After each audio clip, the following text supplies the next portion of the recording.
کیا آپ جانتے ہیں کہ سورہ بقرہ کو برکت والی سورت کیوں کہا گیا؟ اس سورت میں ایسا کیا ہے کہ اسے پڑھنے سے برکت آتی ہے؟ حالانکہ پورا قرآن رحمت، برکت، شفا ہے، لیکن نبی پاک صلی اللہ علیہ وسلم نے خاص اس سورت کا نام کیوں لکھا؟ اور اسے پڑھنے سے بہت سے لوگوں کی زندگی آسان ہو گئی، کسی کے رشتے ہو گئے، کسی کے گھر میں برکت ہو گئی، کسی کو جاب مل گئی، جو راستے سالوں سے بند ہوتے ہیں وہ اچانک سے کھلنے لگتے ہیں۔ تو آج اس سورت کی ایک ایسی آیت کے بارے میں آپ کو بتاؤں گی جو برکت لانے کا مکمل راز بتاتی ہے۔ اگر یہ آپ نے جان لیا تو یقیناً آپ کی ساری دعائیں قبول ہونے لگیں گی، کیونکہ برکت صرف رزق کی نہیں ہوتی۔ جو آپ مانگتے ہیں، جو آپ چاہتے ہیں، ہر چیز میں برکت کا مطلب آپ کی دعائیں قبول ہونے لگتی ہیں۔ تو یہ جاننے کے لیے ویڈیو کو مکمل دیکھیے۔ ہم سب سورہ بقرہ کو پڑھتے ہیں رزق میں برکت لانے کے لیے، اپنے اللہ کو راضی کرنے کے لیے، دعائیں قبول کروانے کے لیے۔ مانا کہ ہر تکلیف، ہر اذیت جب بڑھ جائے تو ہم قرآن پاک سے جڑ جاتے ہیں، خاص طور پر رزق کی تنگی سے بچنے کے لیے، گھر میں برکت لانے کے لیے سورہ بقرہ پڑھتے ہیں، کیونکہ ہم جانتے ہیں کہ اس کے لیے نبی پاک صلی اللہ علیہ وسلم کا حکم ہے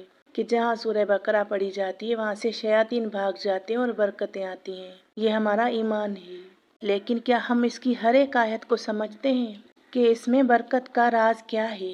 کیا ہم یہ جانتے ہیں کہ سورہ بقرہ اپنے مال کو کس طرح بڑھانے کا طریقہ بتاتی ہے؟ صدقہ دینے کا بھی ہم جانتے ہیں کہ صدقہ دینے سے مال بھی بڑھتا ہے اور مصیبتیں بھی دور ہوتی ہیں، لیکن کس کو دیں، کس طرح دیں، یہ سب ہمیں سورہ بقرہ سکھاتی ہے، اور پھر مال کے بڑھ جانے کا راز بھی بتاتی ہے۔ بس شرط یہ ہے کہ ہم اس کو سمجھ کر پڑھیں۔ تو آئیے آج ایک پیاری سی آیت کو سمجھ کر پڑھتے ہیں جو ہمیں صدقہ دینے کا بتاتی ہے، اور یہ بھی بتاتی ہے کہ کس کو دینا افضل ہے، سب سے پہلے کس کو دینا چاہیے، اس کے بعد کس کو۔ کیونکہ ہم صدقہ تو دیتے ہیں لیکن ہم یہ نہیں جانتے کہ کس کو دینا چاہیے۔ بسم اللہ الرحمن الرحیم۔ السلام علیکم ورحمۃ اللہ وبرکاتہ۔ اللہ تعالیٰ سے دعا ہے کہ وہ ہم سب کو قرآن کو صرف پڑھنے کی نہیں بلکہ سمجھنے اور اس پر عمل کرنے کی توفیق عطا فرمائے۔ اللہ پاک ہمارے رزق میں حلال برکت عطا کرے، ہمارے گھروں میں سکون نازل کرے اور ہماری جائز دعاؤں کو اپنی رحمت سے قبول فرما لے، آمین۔ دیکھیں، لوگ کہتے ہیں سورہ بقرہ پڑھنے سے رزق بڑھتا ہے، گھر میں برکت اور سکون آتا ہے، لیکن ایک سوال ہے، کیا ہم سورہ بقرہ کو سمجھ کر پڑھتے ہیں؟ کیونکہ یہ سورت ہمیں زندگی کے ہر معاملے میں رہنمائی کرتی ہے۔ اگر ہم اس کو پڑھتے ہیں تو ہم اس کو سمجھ کر کیوں نہیں پڑھتے؟ تو یہاں میں آپ کو سورہ بقرہ کی ہر آیت پر کھول کر سمجھانے کی کوشش کرتی ہوں کہ ہر آیت کی کیا برکت ہے، اللہ پاک کس طرح حکم دیتے ہیں، رزق کس طرح بڑھتا ہے، برے اثرات کس طرح ختم ہوتے ہیں۔ تو اگر چینل پر نئے ہیں تو چینل کو سبسکرائب کر دیں اور ویڈیو کو دیکھیں، سمجھیں۔ اگر اچھی لگے تو لائک ضرور کریں اور اپنے پیاروں کے ساتھ شیئر بھی کیا کریں۔ دیکھیں، یہ سورت ہمیں مال بڑھانے کا طریقہ بھی سکھاتی ہے، یہ ہمیں صدقہ دینے کا بھی سکھاتی ہے، کس کو دینا ہے یہ بھی سکھاتی ہے، لیکن ہم جانتے نہیں، پھر ہم کہتے ہیں پتہ نہیں برکت کیوں نہیں ہے، دل کو سکون کیوں نہیں ملتا، دعائیں قبول کیوں نہیں ہو رہی۔ تو شاید اس لیے کیونکہ ہم قرآن کا بتایا ہوا طریقہ یا تو بھول گئے ہیں یا پھر سمجھتے نہیں، سمجھ کر نہیں پڑھتے۔ جبکہ ہم میں سے بہت سے لوگ سورہ بقرہ اسی لیے پڑھتے ہیں، روز پڑھتے ہیں، اس نیت سے کہ مال میں برکت ہو، گھر میں سکون آئے اور دعائیں قبول ہو جائیں، لیکن یہ نہیں جانتے کہ سورہ بقرہ خود کیا بتاتی ہے، مال کیسے بڑھتا ہے۔ یہ صدقہ دینے کو کہتی ہے، لیکن صدقہ سب سے پہلے کس کو دینا چاہیے، یہ بات ہم اکثر بھول جاتے ہیں۔ آپ اکثر سنتے ہیں کہ لوگ کہتے ہیں ہماری زندگی میں سورہ بقرہ پڑھنے سے معجزے ہوئے، کسی کے اولاد ہوتی ہے، کسی کو جاب مل جاتی ہے، کسی کے گھر میں برکت آ جاتی ہے، کہیں پر بچیوں کے رشتے آ جاتے ہیں، تو ان کے معجزے ہوتے ہیں، پھر ہمارے معجزے کیوں نہیں ہوتے؟ آپ کے بھی معجزے ہوں گے انشاءاللہ۔ بس شرط یہی ہے کہ اسی یقین کے ساتھ پڑھیں، سمجھ کر پڑھیں۔ جو میں یہاں پر آپ کو بتاتی ہوں، ہر آیت کو سمجھنے کا، اس سے محبت کرنے کا طریقہ، سورت کی ہر آیت کو اپنی زندگی میں لانے کا طریقہ۔ بس آپ نے کیا کرنا ہوتا ہے، اپنی روزمرہ کی زندگی سے 5-10 منٹ نکال کر ویڈیو دیکھنی ہوتی ہے اور پھر محبت کے ساتھ سورہ بقرہ پڑھنی ہوتی ہے۔ میری پیاری بہنوں اور بھائیوں، سورہ بقرہ قرآن کی سب سے عظیم اور بڑی سورت ہے، اور یہ صرف تلاوت کے لیے نہیں بلکہ ہماری پوری زندگی کو بدلنے کے لیے نازل ہوئی ہے۔ اس سورت کی فضیلت اتنی بڑی ہے کہ جب یہ کسی گھر میں پڑھی جاتی ہے تو اس گھر سے شیطان بھاگ جاتا ہے، اور جہاں شیطان نہ ہو وہاں سکون ہی سکون ہوتا ہے۔ یہ صورت ہمیں صرف عبادت کا طریقہ نہیں سکھاتی بلکہ رزق میں برکت کا راز، صدقہ کا نظام، صبر کا درس اور اللہ پر یقین کا اصل مطلب بھی سمجھاتی ہے۔ اللہ اپنی محبت، اپنے قریب ہونے کا بھی اسی صورت میں بتاتے ہیں کہ وہ اپنے بندوں کا ہر حال جانتے ہیں۔ جادو جیسے برے اثرات کا ذکر بھی اسی صورت میں ہے، اسی لیے جہاں پر جادو ہو اور برے اثرات ہو وہاں بھی یہ پڑھی جاتی ہے تو اثر بالکل صاف اور بہترین نظر آتا ہے۔ بس شرط یہ ہے کہ ہم یقین کے ساتھ پڑھیں۔ لیکن اکثر ہم میں سے بہت سے لوگ اس صورت کو صرف پڑھ لیتے ہیں، سمجھنے کی کوشش نہیں کرتے۔ ہم چاہتے ہیں کہ ہمارا مال بڑھے، ہمارے گھر میں برکت آئے، ہماری دعائیں قبول ہو جائیں، پھر چاہے وہ شادی کی ہو، رزق کی ہو یا پھر اولاد کی، دنیا کی کوئی بھی دعا، کوئی بھی حسرت جو آپ سورہ بقرہ پڑھ کر مانگیں تو آپ کی قبول نہ ہو، ایسا ممکن نہیں۔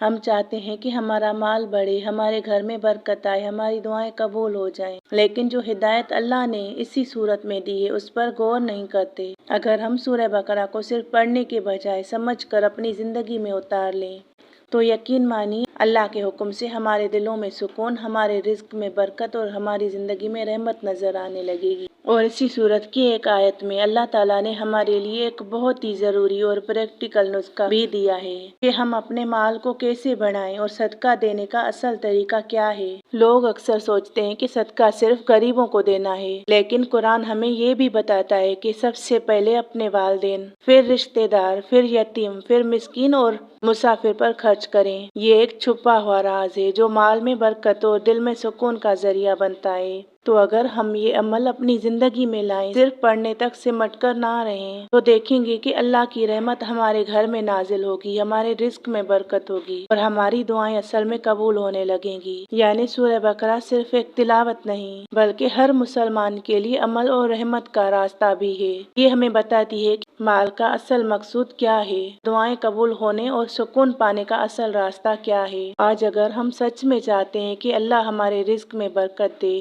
ہمارے دلوں میں سکون دے اور ہماری دعائیں قبول کرے، تو پہلا قدم یہ ہے کہ قرآن کے ہر لفظ کو سمجھ کر اپنی زندگی میں عمل کریں۔ اگر اس آیت کو ہم سمجھ کر پڑھیں تو اس میں صرف صدقے کا ذکر نہیں بلکہ اس کا ایک اور بھی بہت گہرا مطلب ہے۔ اس کا مطلب یہ ہے کہ سورہ بقرہ کی آیت 215 میں سب سے پہلے خرچ والدین اور قریبی رشتہ داروں پر کرنے کی ہدایت اس لیے دی گئی ہے کہ قریبی رشتوں کی اہمیت اور صلہ رحمی یعنی رشتوں کو جوڑ کے رکھنے کا ذکر قرآن میں بہت بڑا مقام رکھتا ہے۔ اللہ تعالیٰ نے سورہ بقرہ میں اسی آیت میں ہمیں سب سے پہلے قریبی رشتہ داروں اور والدین پر خرچ کرنے کی ہدایت دی، تو یہ صرف اس لیے نہیں کہ ہمیں صرف ان کو سپورٹ کرنا ہے بلکہ اس میں ایک گہرا سبق چھپا ہے، رشتوں کی اہمیت اور صلہ رحمی۔ جتنے قریب کا رشتہ ہے اتنی ذمہ داری اور اتنی برکت۔ ہم اکثر دور کے لوگوں پر خرچ کرنے کو زیادہ اہمیت دیتے ہیں، لیکن قرآن کہتا ہے کہ گھر والوں اور رشتہ داروں کی خوشی اور خدمت سب سے پہلے ہونی چاہیے۔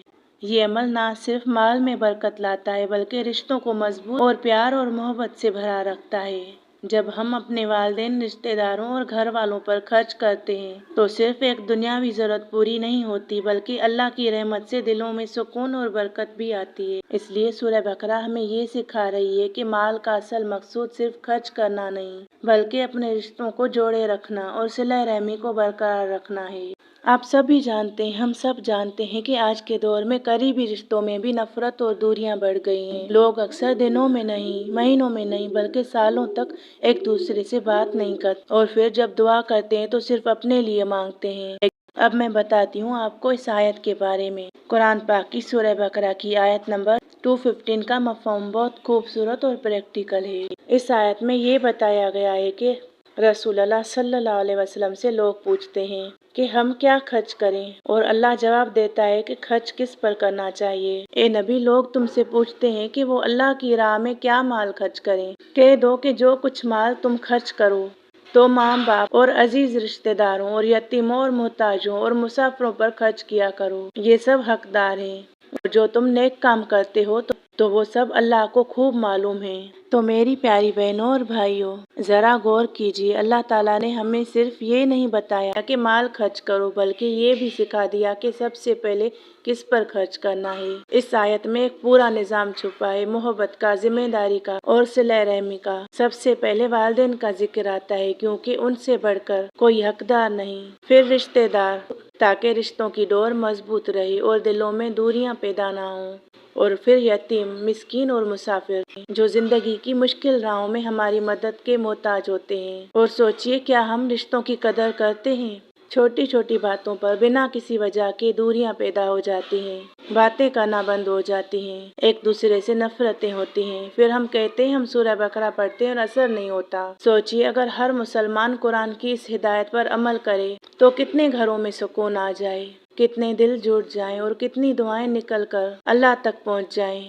دیکھیں، کبھی کبھی ہم حیران ہوتے ہیں کہ رزق میں برکت کیوں نہیں، دل میں سکون کیوں نہیں۔ شاید اس لیے کہ ہم نے قرآن کے بتائے ہوئے اس سیدھے اور پیارے راستے کو نظر انداز کر دیا۔ ایک بات یہاں سمجھنا بہت ضروری ہے، صدقہ، خیرات اور زکوٰۃ تینوں کا مقصد اللہ کی راہ میں مال خرچ کرنا ہے، اور اللہ کی راہ میں خرچ کرنے سے مال میں برکت آتی ہے۔ اگر ہم ان چیزوں پر یقین رکھیں اور اللہ کے حکم کو مانیں تو ہم کبھی بھی پریشان نہ ہوں کہ ہمارے رزق میں برکت کیوں نہیں۔ یا میں آپ کو تھوڑا سا واضح کر کے بتاؤں کہ زکوٰۃ، صدقات، خیرات ان تینوں میں کیا فرق ہے۔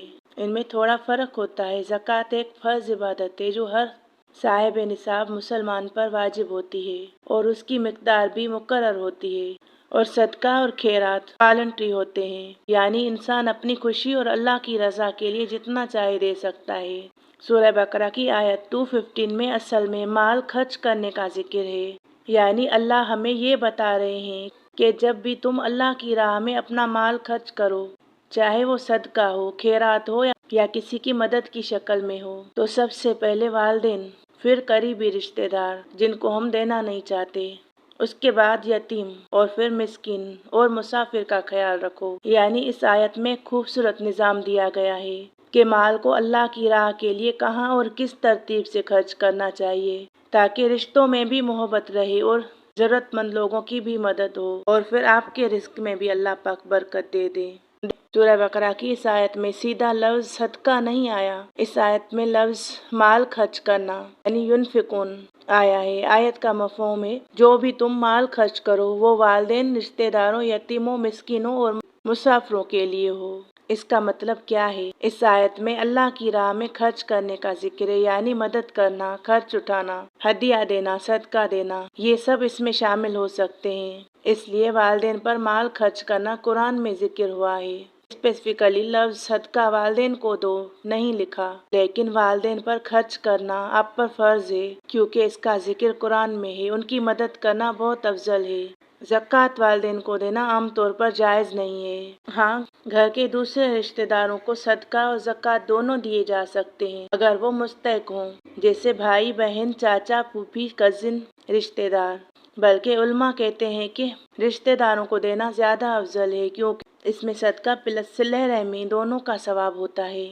یہاں ایک بات سمجھنا ضروری ہے کہ اسلام میں صدقہ اور خیرات قریبی رشتہ داروں کو دینا جائز ہے، بلکہ حدیث میں آتا ہے کہ رشتہ دار کو دیا گیا صدقہ 2 اجر رکھتا ہے، ایک صدقے کا اور ایک صلہ رحمی کا۔ لیکن زکوٰۃ کا حکم تھوڑا مختلف ہے۔ عام طور پر اپنے والدین یا اولاد کو زکوٰۃ نہیں دی جا سکتی کیونکہ ان کا خرچ اٹھانا پہلے ہی انسان کی ذمہ داری ہوتا ہے۔ اس لیے سورہ بقرہ کی اس آیت میں اصل پیغام یہ ہے کہ جب بھی تم اللہ کی رضا کے لیے اپنا مال خرچ کرو تو سب سے پہلے اپنے والدین اور قریبی رشتہ داروں کا خیال رکھو تاکہ رشتوں میں محبت بھی رہے اور ضرورت مند کی مدد بھی ہو۔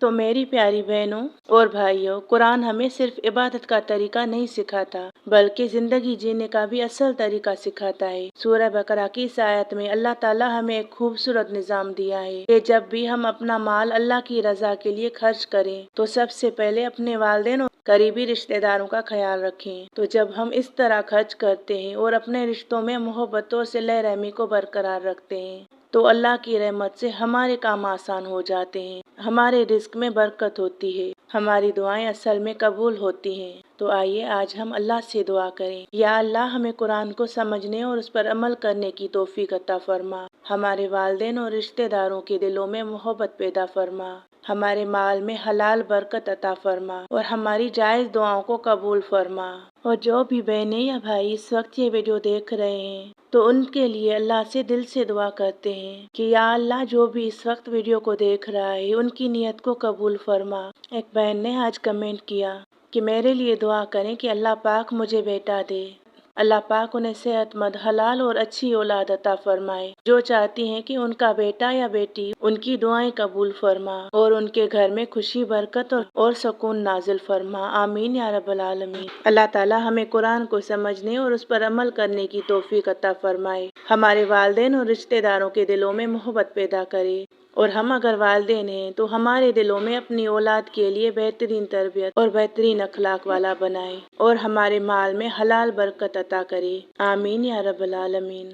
آپ بھی کمنٹ میں ضرور لکھیے، یا اللہ ہمارے رزق اور رشتوں میں برکت عطا فرما۔ اگر آپ بھی اپنے لیے دعا کروانا چاہتے ہیں، کیونکہ جہاں زیادہ لوگ دعا میں شامل ہوتے ہیں وہاں دعا قبول ہونے کے چانس بڑھ جاتے ہیں۔ اللہ پاک ہم سب کی نیتیں خالص کرے اور ہماری دعائیں قبول فرمائے، آمین یا رب العالمین۔ السلام علیکم ورحمۃ اللہ وبرکاتہ۔